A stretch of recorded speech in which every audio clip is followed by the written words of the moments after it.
Luar Kapatisi TV. Puli MBBS ha India ne Shabal ri kum ha Russia, Uzbekistan, Georgia, China, Philippines bat kiwe de kiri. Kidi kitop medical colleges bat ru ha kador babiang. Ka umdi basnyam bat penjasliang. Rupa Premium Meghalaya.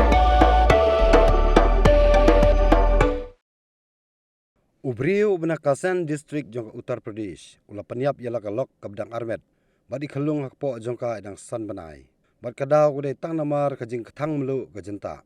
Kani kalong kami kebelayap kadai kebedang arpsan senem kerta. Kablatip kerteng kum keberaj bala. Bad ulok jongka pat udai belatip kerteng kum ramu.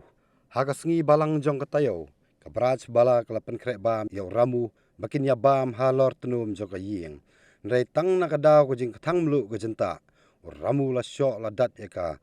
Bad hakane kajing syok jong ubu kelahap na tenum ying sepok. Bad kala mensau jur. Lara eka sa Aligarh Medical College ban Sumar. Hendai kala klat no penban nakadaw bala jur pala kajing mensau. Uhen men jong keberaj bala. Ulakan no bu ramu udon jing de sop. Bad kan men kan si jong u. Bad keberaj bala ka dom bahaya kani. Hadin bakalok kalayap uramu pet kerat nala senong. Nrai kinong sang senong kilalap iu nakawe pat ka senong kebamarjan hakaju ikamid. Bat kila IT ya u syagi pulit.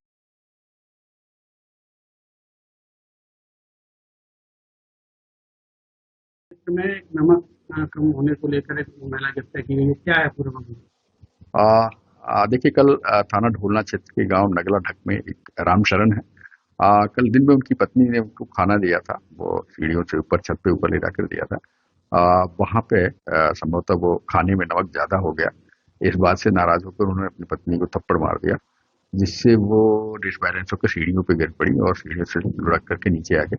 इससे उन्हें गंभीर चोट आई और उन्हें बेहोशी की हालत में अस्पताल ले गया गया, जहां से उन्हें अलीगढ़ के लिए रेफर कर दिया गया।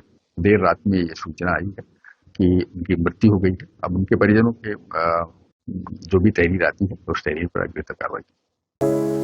From the hills of the east, a new voice rises. Hello Meghalaya, our state's first ever OTT platform streaming stories, music and dreams. From folklore to films, beats to breakthroughs, this is where culture meets creativity. Discover award-winning talents, breakthrough creators, and untold stories that deserves to be seen. From soulful podcasts to live streams and dreamers. This is your stage, your spotlight.